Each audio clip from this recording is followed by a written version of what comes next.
Aishling, thank you for joining me today. Thank you for having me.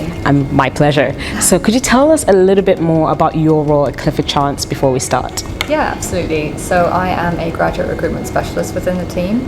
There are 4 of us currently, recruitment specialists. There are more people in the team beyond that. And what do I do? So I manage our first year Insight program, and that's called Spark. I also manage our relationships at various different universities like LSE, UCL, York, Durham, and a few others. And I'm responsible for a number of other projects.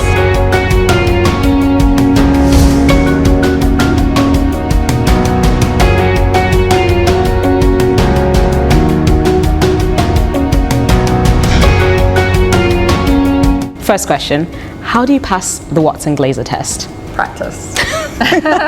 Okay, practical advice, guys. Yeah. What are the qualities that Clifford Chance is looking for in their future trainees apart from the grades? Someone who's down to earth, someone who's really committed to learning, and I'd say someone who's inquisitive and with a commercial mindset. Does it matter which university you went to? Absolutely not. So following on from that, do you only recruit from Russell Group universities? Absolutely not. So what is the best advice you can give to potential candidates about interacting with firms at these open days at university? So if you're engaging with us at university, one of the top things I would say is to make the most of that opportunity. So make sure you come to us with really tailored, focused questions that you've really thought about, because there are a lot of answers to the more basic questions that are actually on our website. So if you come and ask us stuff you can find quite easily, you're not really making the most of your time or our time. And you'll make a much better impression on us if you've really thought out what you want to ask. Okay, so don't just grab the swag. Yeah, don't just grab the swag. Okay, and actually, I don't think we'll have too much swag on campus this year. What's that? The swag is at the open days.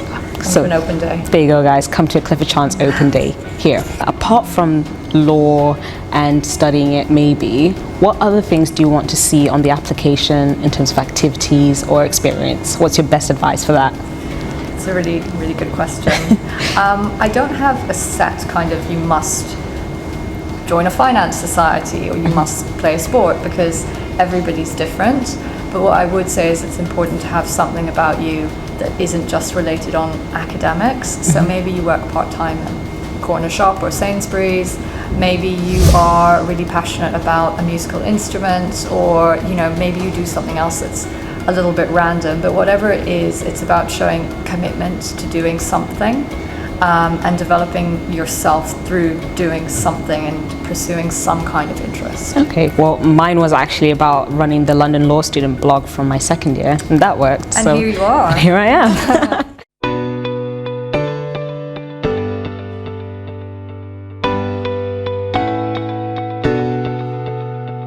During my vacation scheme, one of the things that really stood out to me about Clifford Chance was the talk around diversity and inclusion. And one of the people I did meet on the vacation scheme and bonded with over a glass of wine was Tiernan. So thank you for joining me today, Tiernan. No bother at all.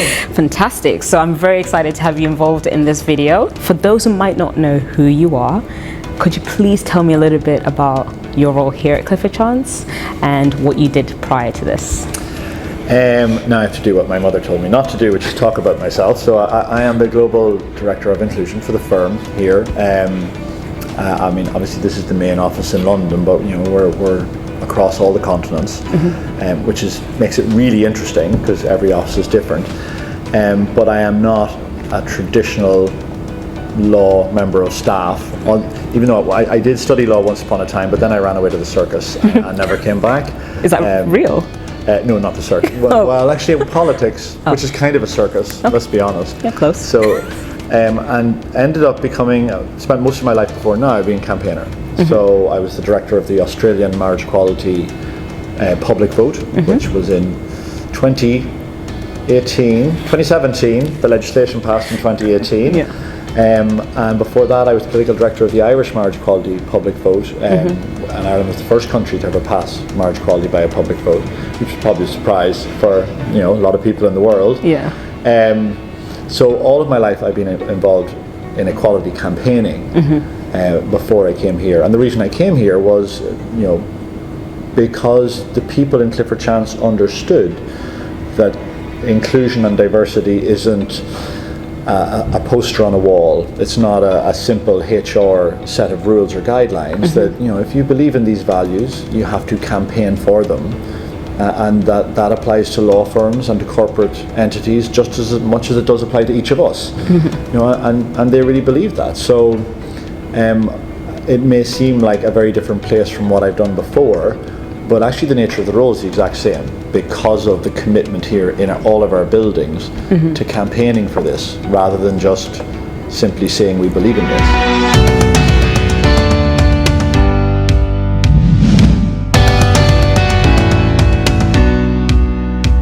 How do you go from being in the political sphere and actually being involved with a law firm in such a way? Because it is something that's quite new and different for a big Magic Circle firm. Yeah, no, and I think it's one of the great things about Clifford Chance is that they understood that it was the new way of thinking about this. That they jumped into this and decided, well, we're going to disrupt the way people traditionally think in the corporate world about inclusion and diversity.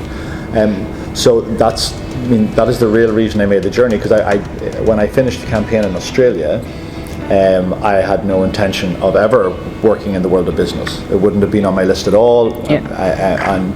And it was just this one particular position came up, and we talked through it, and we went, actually, the capacity to create great change in a law firm is immense if you have leadership and people within the law firm who want to be those campaigners. I mean, if you think about change campaigns, you have politics, you have ordinary members of the public, you have NGOs and campaign groups, you have the media, but in the middle of all of that, you always have the law.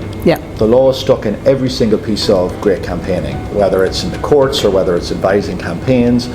And I think they really got that should be core to what they do here. We have to be able to empower people to realize that they can be the change in the space that they are in. So just because you work as a corporate lawyer in a big city law firm, it does not mean that you can't be kind of involved in the conversation about diversity or inclusion in a general way.